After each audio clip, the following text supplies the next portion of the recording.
Hello friends, how are you? So welcome to the topic 1 of unit 3. आपण तिसरं unit आता शिकणं सुरू केलेलं आहे आणि त्याच्या टॉपिक 1च्या दुसऱ्या पार्टमध्ये मी तुमचं स्वागत करतो.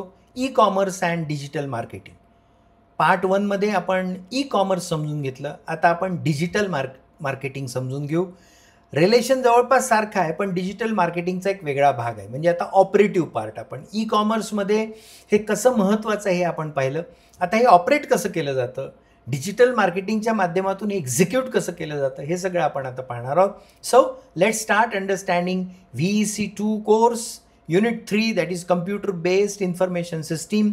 In that topic 1, e-commerce and digital marketing. Especially in this part 2, we will focus on digital marketing. Let's start. What is digital marketing? So again, we'll see the definition. Digital marketing is the promotion and advertisement of a brand with the objective of connecting a business with prospective customers. Digital marketing काय आहे? Digital marketing हे promotion आहे आणि advertising आहे एका ब्रँडची. कुठल्याही एका ब्रँडची. एक ब्रँड असतो, त्या ब्रँडचे प्रॉडक्ट्स असतात, त्याचं नाव असतं. एक लेवाईस जीन्स बनवते, कपडे बनवते, ब्रँडचं नाव लेवाईस आहे आणि प्रॉडक्ट आहे jeans pant. Okay. So digital marketing is the promotion, या सगळ्या प्रॉडक्टचं promotion and advertising of a brand with objective of connecting a business with prospective customers. आता त्या ब्रँडला आणि त्या ब्रँडच्या प्रॉडक्ट्सना वापरणारे जे कस्टमर्स आहेत त्यांच्यापर्यंत पोचण्याचा हा एक मार्ग आहे. कारण प्रत्येक प्रॉडक्टचे कस्टमर्स वेगवेगळे आहेत.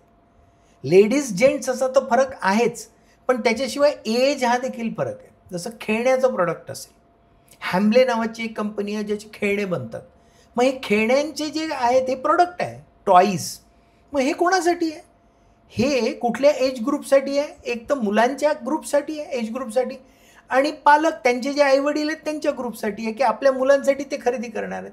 म्हणजे मुलांना दाखवायचं की त्यांना ते हवं आहे, काय काय हवं आहे, आणि ते विकत कोण घेणार? त्यांचे पेरेंट्स घेणार. त्यांच्यापर्यंत असा डिझायर्ड कस्टमर लक्षात घेऊन त्यांच्यापर्यंत प्रॉडक्ट्सचं प्रमोशन करणे आणि ॲडव्हर्टायझिंग करणे, याला डिजिटल मार्केटिंग असं म्हणतात. आणि हे डिजिटली केलं जातं आपल्या हातामध्ये असणाऱ्या मोबाईल फोन किंवा ते जे डिजिटल गॅजेट्स आहेत, त्या डिजिटल गॅजेट्सच्या माध्यमातून ही इन्फॉर्मेशन आपल्यापर्यंत पोहोचवली जाते. This is made possible using internet, cutting edge technology and other digital communication methods. वेगवेगळे डिजिटल कम्युनिकेशन मेथड जे आहेत, त्याचे इंटरनेट सगळ्यात महत्त्वाचं आहे. कारण इंटरनेटच्या माध्यमातून आपण वेगवेगळे प्लॅटफॉर्म्स जे आहेत डिजिटल मार्केटिंगचे, ते सगळे ॲक्सेस करू शकतो. मग त्याच्यात सोशल मीडिया येतो, मग त्याच्यात वेबसाईट्स येतात, मग त्याच्यामध्ये अनेक गोष्टी आहेत. त्या सगळ्या प्लॅटफॉर्म्स जे आहेत कॉमर्सचे, ई कॉमर्सचे, ते वेगवेगळ्या पद्धतीनं पोचवलं जातं. इंटरकनेक्टेड सोशल मीडिया देखील असतो. इंटरकनेक्टेड जसं मेटा, तुम्हाला तर माहिती आहे, फेसबुकचं नाव मेटा आहे. मग फेसबुक आणि इंस्टाग्राम हे एकाच माणसाचं आहे. तुम्ही फेसबुकवर एखादी पोस्ट टाकली तर ती लिंक केल्या जाऊ शकते आणि तुम्ही इंस्टाग्रामवर त्याचे इन्फॉर्मेशन घेऊ शकता, किंवा that post is automatically posted on Instagram. But there is a link that if you search some products through Facebook, समजा फेसबुकवर तुम्हाला एखादं प्रॉडक्ट दिसलं, तुम्ही ते सर्च करणं सुरू केलं आणि त्यानंतर तुम्ही इंस्टाग्रामचं अकाउंट जर लॉग इन केलं तर तुम्हाला तेच प्रॉडक्ट दिसायला लागतात, कारण ती लिंक आहे. आणि हे सगळं आर्टिफिशियल इंटेलिजन्सच्या माध्यमातून ऑपरेट केलं जातं.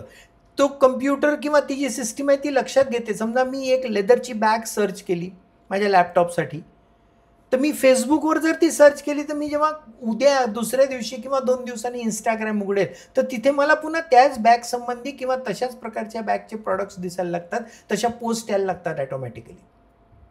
हे जे काही आहे ना, हे डिजिटल मार्केटिंगच्या मेकॅनिझमचा पार्ट आहे. आणि म्हणून हे कम्युनिकेशन मेथड्स वापरल्या जातात आणि त्याच्या माध्यमातून बेसिक आयडिया काय आहे, बेसिक पर्पज काय आहे? To promote and advertise the brand product to the consumers, कन्झ्युमरपर्यंत. आणि तोही कन्झ्युमर कसा? Targeted consumer.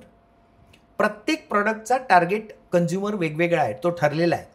आणि त्याला टार्गेट करण्यासाठी, त्याच्यापर्यंत पोहोचण्यासाठी डिजिटल मार्केटिंग हा अतिशय मोठ्या प्रमाणात वापरला जाणारा नवीन जगातला 21व्या शतकातला एक अतिशय पॉवरफुल वे आहे, पॉवरफुल मार्ग आहे.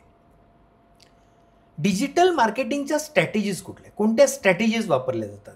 Digital marketing is a plan that analyzes how the budget, manpower and time can be integrated to create most effective marketing campaign for a business and is achieved through the following steps. काय केलं जातं?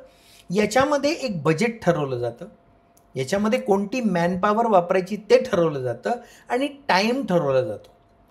जसं एखादं shop सुरू करायचं असेल तर त्या शॉपमध्ये सगळी प्रॉडक्ट लावले जातात, ते विकण्यासाठी सेल्समन्स किंवा सेल्स वुमन ठेवले जातात, असं सगळं अरेंजमेंट केली जाते. तसं या डिजिटल मार्केटिंगसाठी एक प्लॅटफॉर्म, त्यानंतर बजेट ठरवलं जातं की काय बजेट असेल ते प्रमोशन करण्यासाठी, ते मार्केटिंग करण्यासाठी आणि ते सगळं कम्प्युटरच्या माध्यमातून पोचवण्यासाठी, त्याच्या रील्स बनवण्यासाठी, त्याचे व्हिडिओज बनवण्यासाठी लोकं लागतात, टॅलेंटेड आणि क्रिएटिव्ह लोकं लागतात. त्या लोकांना पगार द्यावा लागेल, त्याचं बजेट आणि टाईम हे सगळं इंटिग्रेट करून एक इफेक्टिव्ह मार्केटिंग कॅम्पेन केलं जातं.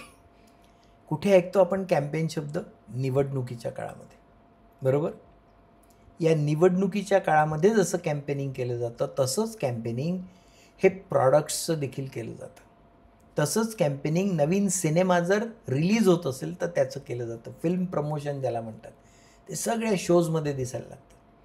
नवीन फिल्म येणार असेल, शाहरुख खानची नवीन फिल्म येणार असेल तर तो सगळ्या शोजमध्ये दिसतो आपल्याला, तो तिथे जाऊन प्रमोशन करतो, तो वेगवेगळ्या कॉलेजेसमध्ये जातो. जसं आता संभाजी महाराजांच्या जीवनावरचा सिनेमा आला तर त्या विकी कौशलला आपण कुठे कॉलेजमध्ये जाऊन प्रमोशन करतो आहे, कुठे मार्केटमध्ये जाऊन प्रमोशन करतो आहे, कुठे मॉलमध्ये जाऊन प्रमोशन करतो आहे. ही सगळी मार्केटिंग स्ट्रॅटेजी आहे आणि हे करणाऱ्या मोठमोठ्या कंपन्या आहेत, हे सगळं ऑर्गनाईज करतात, याला डिजिटल मार्केटिंग म्हणतात. हे सगळं विकलं जातं आणि त्याच्यासाठी म्हणून हा बिझनेस जो प्लॅन केला जातो ना, हे डिजिटल मार्केटिंग जे प्लॅन केलं जातं त्याच्या स्ट्रॅटेजीज असतात. त्याच्या स्टेप्स कुठल्या आहेत?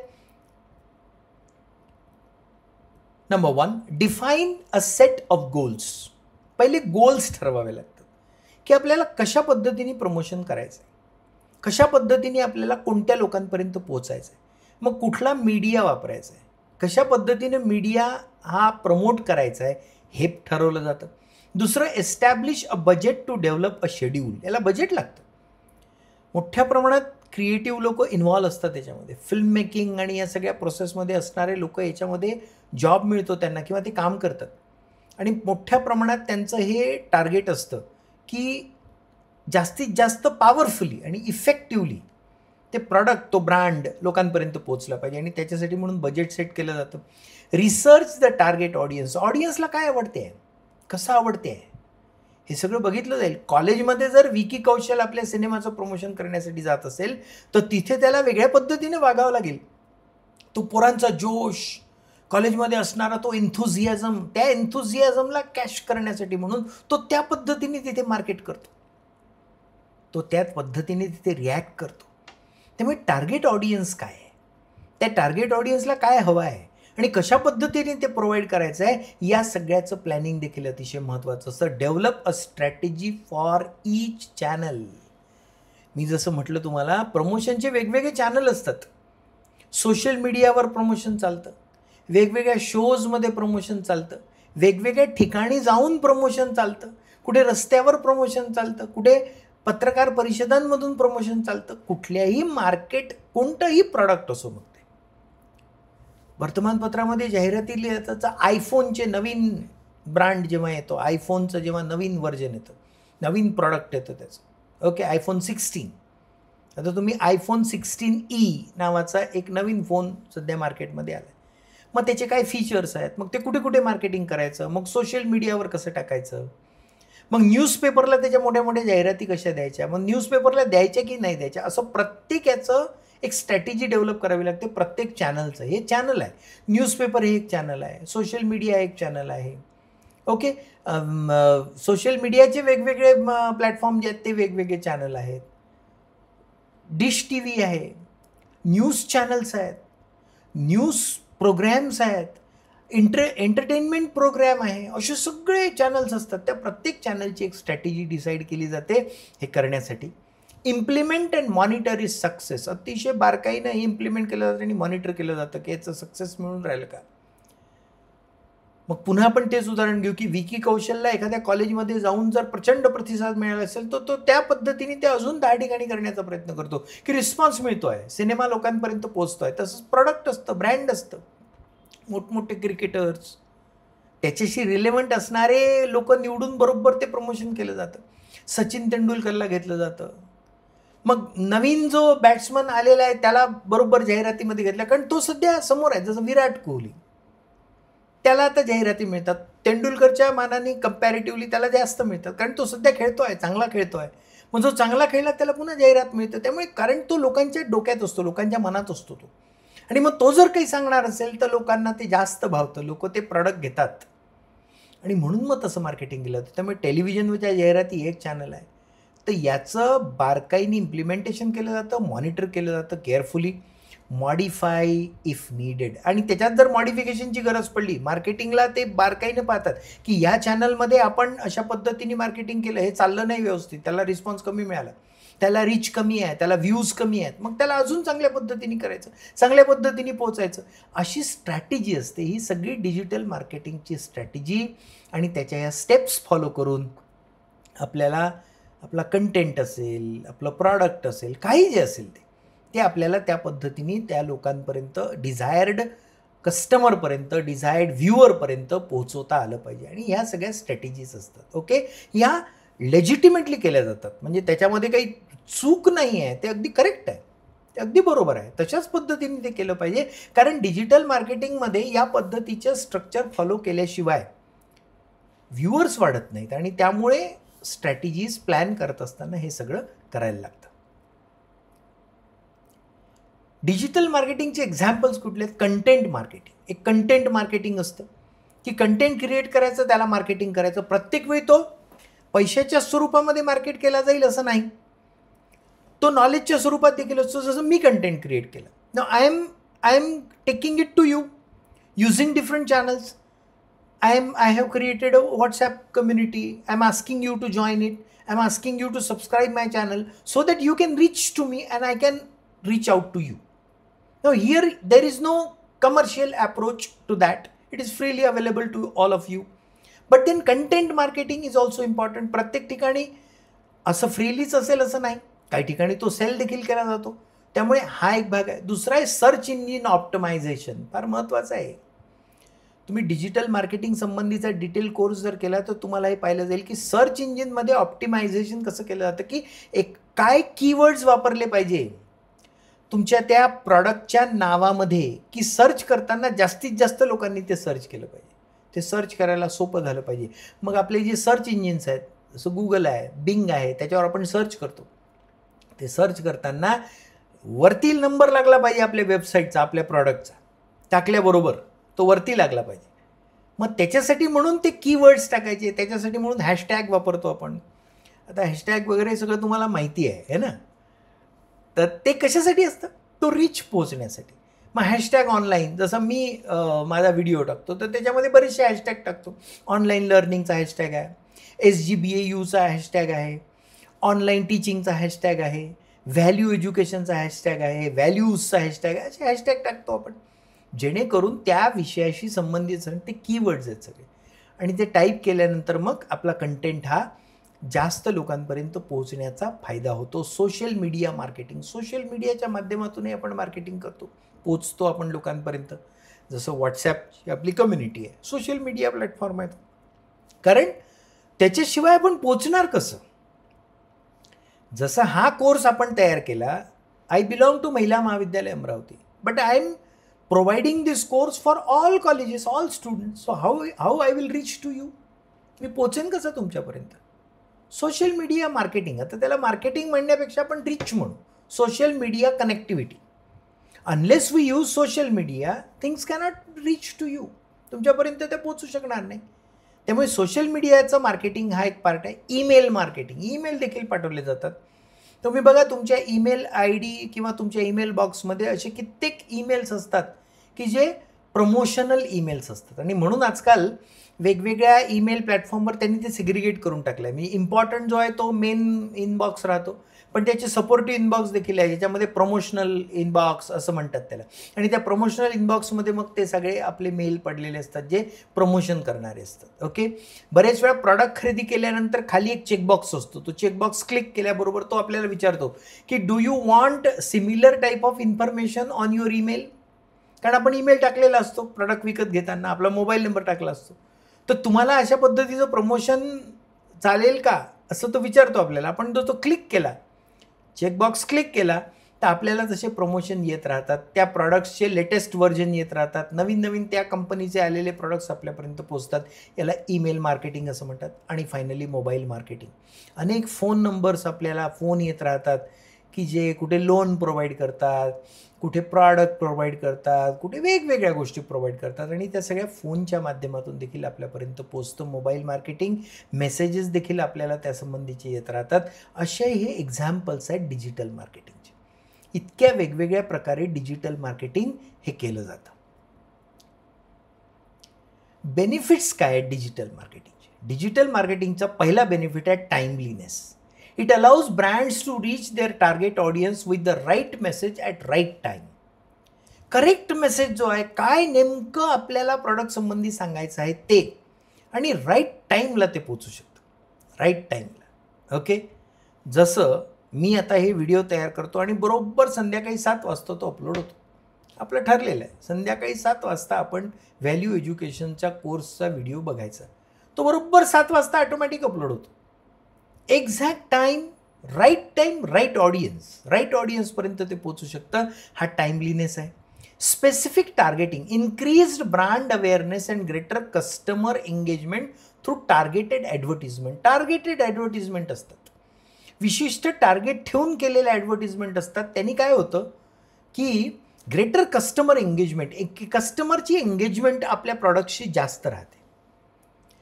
Customers gate linked with the product, so that engagement is needed. तो जितका जास्त वेळ तुमच्या त्या डिजिटल स्टोअरमध्ये राहील, तो जितका जास्त सर्च करेल, तेवढा जास्त त्याला डिस्काउंटही पुढे प्राप्त होईल.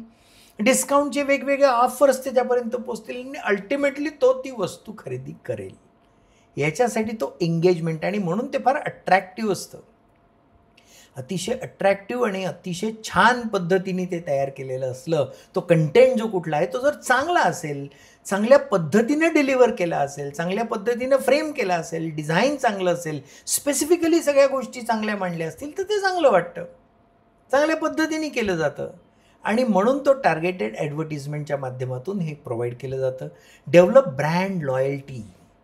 By publishing relevant content to your audience more frequently, your brand will be able to expand more quickly. Brand संबंधीची इन्फॉर्मेशन मग रिव्ह्यूजच्या माध्यमातून असेल, वेगवेगळ्या त्याच्यावर लिहिलेल्या आर्टिकल्सच्या माध्यमातून असेल, ही जर पोचवत राहिलो आपण, तर त्यांनी लॉयल्टी तयार होते. त्यांनी एक विश्वासाचं नातं तयार होतं ब्रँड आणि कस्टमरमध्ये. ब्रँड आणि कन्झ्युमरमध्ये एक विश्वासाचं नातं तयार झालं की मग तो बिझनेस ग्रो होतो, बिझनेस चांगल्या पद्धतीने वाढायला लागतो. आणि म्हणून हे फार महत्त्वाचं आहे. हे बेनिफिट्स आहेत डिजिटल मार्केटिंगचे. डिजिटल मार्केटिंगचे आणखी काही बिझनेस पाहू आपण. वाईड रीच, याच्याबद्दल तर डाऊटच नाही. It offers a wonderful opportunity to advertise your business and services to a potentially infinite audience. Infinite, त्याला गिनतीच नाही करू शकत आपण.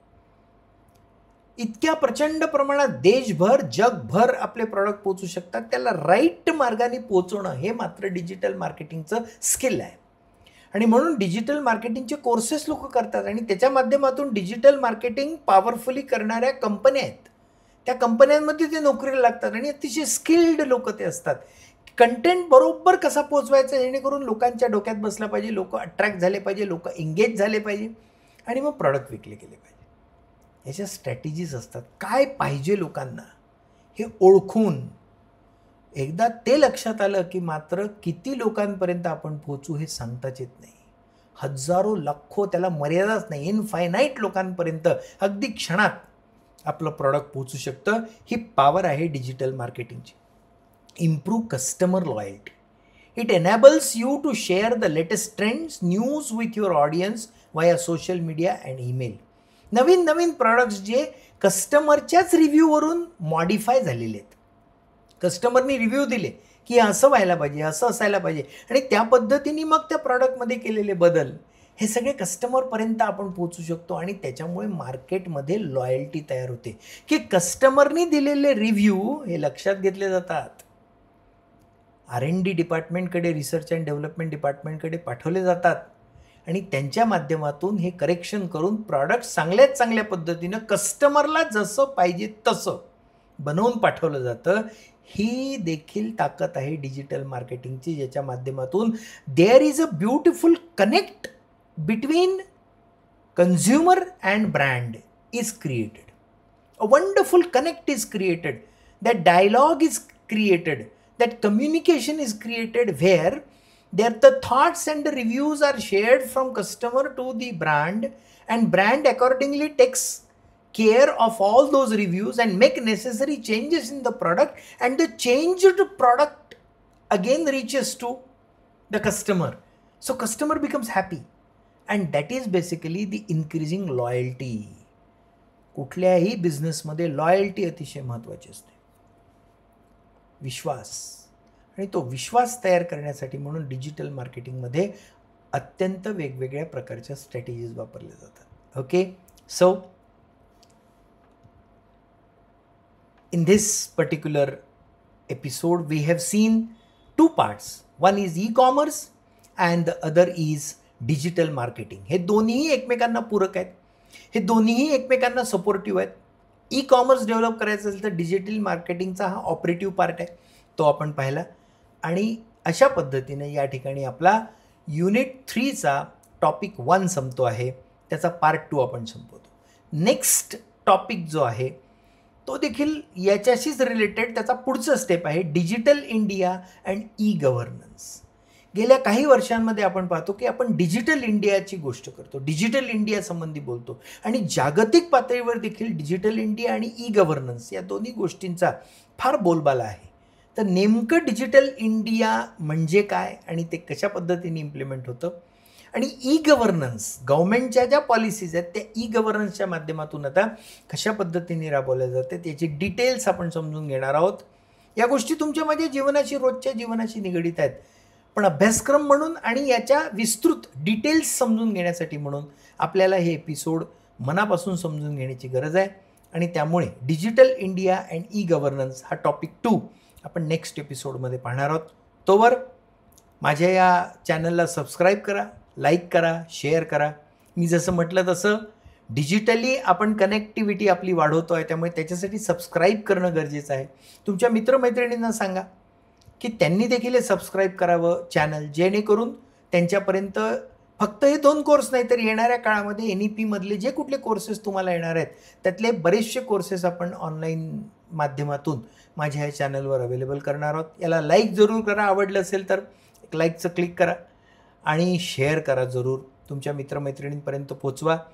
आणि शेवटचा महत्त्वाचा भाग म्हणजे व्हॉट्सॲपची जी कम्युनिटी आहे, ज्याचं नाव तुम्हाला स्क्रीनवर सगळ्यात खाली दिसते, VEC2//commu COMMU.2 कम्युनिटी 2. कारण फर्स्ट कम्युनिटी आपली 2000ची कपॅसिटी तिथे संपलेली आहे, आता आपण दुसऱ्या कम्युनिटीमध्ये गेलेलो आहोत. त्यामुळे VEC2/commu2 हे सर्च करा व्हॉट्सॲपवर, त्याला तुम्ही जॉईन करू शकता. तुम्ही जॉईन करा, मी अप्रूव्ह करीन, जेणेकरून तुमच्या व्हॉट्सॲप ग्रुपवर आणि तुम्हाला इंडिव्हिज्युअली देखील याचे नोटिफिकेशन येतील, सगळे व्हिडिओ तुमच्यापर्यंत येऊ शकतील. परत एकदा तीच सूचना की तुमच्या कॉलेजमध्ये तुमचे जे टीचर्स आहेत तुम्हाला हे शिकवत आहेत, VECशी संबंधित जे टीचर्स असतील त्यांना तुमचा BSc पार्ट 1 आणि BCom पार्ट 1चा सेकंड सेमिस्टरचा जो ग्रुप आहे व्हॉट्सॲप ग्रुप, तो डायरेक्टली कम्युनिटीला जॉईन करायला सांगा. मी त्याला अप्रूव्ह करीन, जेणेकरून तो अख्खाचा अख्खा ग्रुप जर त्याला जॉईन झाला. आपल्या कम्युनिटीमध्ये जवळपास 15-20 ग्रुप जॉईन झालेले आहेत कॉलेजेसचे, त्यामुळे टीचर्सना त्याच्यामध्ये मग काही फार करावं लागत नाही. डायरेक्ट त्या ग्रुपवर या व्हिडिओच्या लिंक्स आपण आपल्यापर्यंत पोचू शकतात आणि आपण त्याला ॲक्सेस करू शकतो. ओके, सो पुढच्या एपिसोडमध्ये आपण digital India and e governance हा याचा पार्ट 1 फार महत्त्वाचा विषय आहे, तो आपण समजून घेणार आहोत. Till then, good bye, take good care and go for good study.